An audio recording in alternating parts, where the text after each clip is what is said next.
what kind of traditional investments are out there. And now I ask you, what is traditional? Why do you think they're called traditional investments? Well, and you can see on the screen, I like to break that out. Traditional investments. Well, your grandparents may have invested in them. Your parents invested in them. Your 401ks and your company's pension plans may have invested in them. But why? Well, most would say that you invest in traditional investments because it's tradition. Everybody else did it. I ask, Does that make sense? Is that an answer? Well, others would say that they invest in traditional investments because they're safer. You know, and that's actually my favorite one. So let's talk about the traditional investments and how safe they really are. So the stock market. In 2007, it's estimated more than $7 trillion, or 33% of the entire stock market's value, that disappeared. Remember that stack, those pallets that makes up $1 trillion? That's larger than a football field. So you're telling me the safest investments, the stock market, 7 football fields of money disappeared. Was some of that yours? Mutual and retirement funds. In 2007 and 2008, more than 27% of the average American's retirement account disappeared. And those are the lucky ones. If you're somebody like my mom, who actually lost, because of the dot-com bubble she had never recovered from, she'd actually lost more than 50% of her retirement account. 30 years of work, 40 years of work now. Half of it's gone. Traditional investments will never allow her to make that money back. Never. So what is it that everybody else does? They pull out of their retirement accounts and they hold it in cash because cash is the safer investment. And I would agree with you to a point. Since 2006, the American dollar has lost 17% of its value. You say, great, Greg, what does that mean to me? What does it mean that 17% of its value is lost? I hold all my money in cash and I buy here in America. Well, I'm going to ask you, where did your coffee that you drank this morning come from? What about the cup that you drank it in? Or your clothes on your back, your car, the sheets on your bed? See, we're no longer in just American economy. We buy at rapid speeds from all over the world, and that's a great thing. So you can no longer just leave and not care about what happens to the American dollar. So let's say 2006, you had $100,000 in your account. That means today it's valued at $83,000 worth of buying power. Now, I want to be clear, it still says that you have $100,000 in your account. But in actuality, you have $83,000 worth of buying power. See, friends, whether you decide to do something today to protect your future or you let time decide for you, there is a decision that's made. The question is, are you in control or is time? So I want to share with you three stories, 3 favorite stories of mine of people throughout time that have made an enormous amount of money in some of the worst economic conditions ever thought of or that had ever happened. Jacob Astor. Jacob Astor was what's now they call a real estate tycoon of the early 1800s. What they don't say is originally he was a fur trader and had a fur trading business in New York. And he was fairly successful at it. And one day he decided that he wanted to get out, that he wanted to start buying land.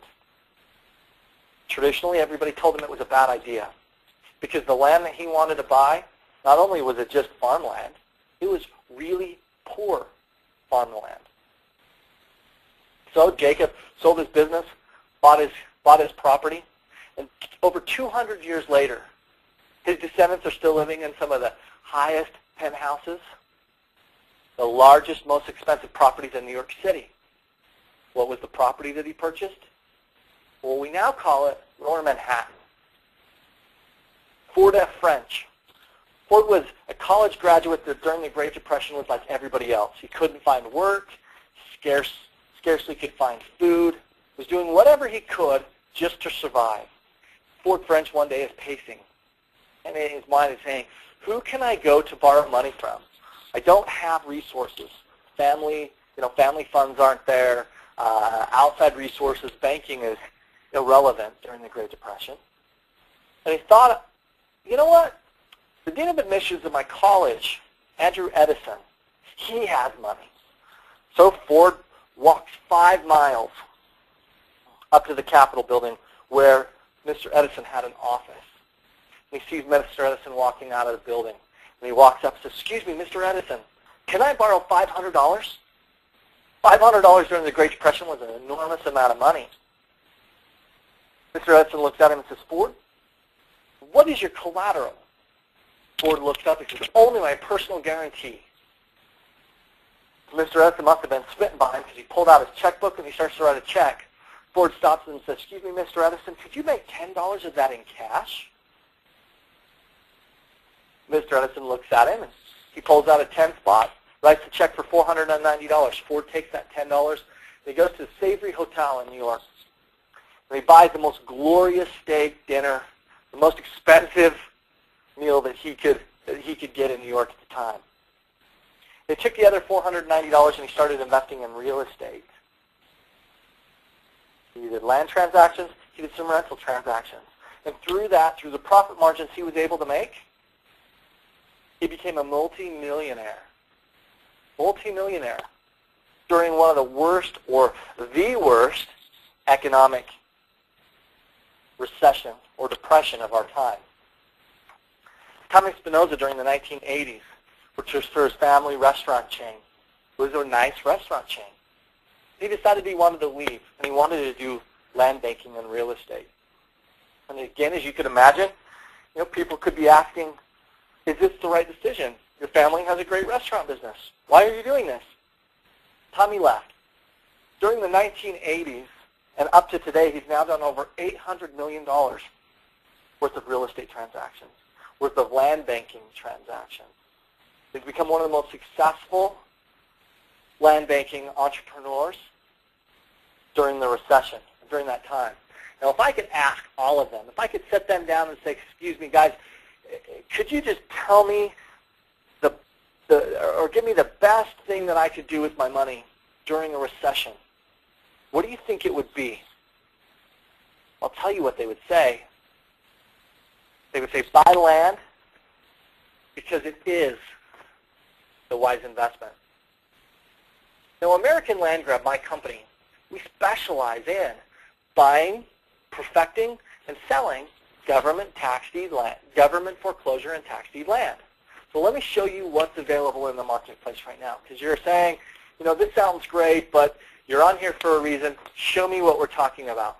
Perfect. Let me start with Pocono Springs, Pennsylvania. What you're looking at is a satellite photograph of the area. This out here is part of a 133-acre private gated private lake. The community's gated, the lake is private. Out here you're seeing a recreational island with swimming pool, as you can see here. These are actual photos taken from the property. A community club, tennis courts, basketball courts, bocce courts. This is bordered on 2 sides by wildlife preserve. This is some of the most beautiful country that you can get. It's also located about 75 to 85-minute commute from New York City. Here's a Broadway show and a dinner in no time. You're also seeing that there's homes located all throughout the subdivision. This isn't some swampland in Louisiana. This is beautiful property in the Pocono Mountains, just outside of New York. So let me ask you, for this property, if the property was right where the pin drop is, which we actually have some, or have one that's located right there, if it was located right there, what would you expect to pay for property? Remember, these are the images from here. What would you expect to pay? $300,000 for a third of an acre residential building lot? Maybe $200 or $100. In New York City, my great friend, when I asked him the question, he told me $125,000 is what I would expect to pay here.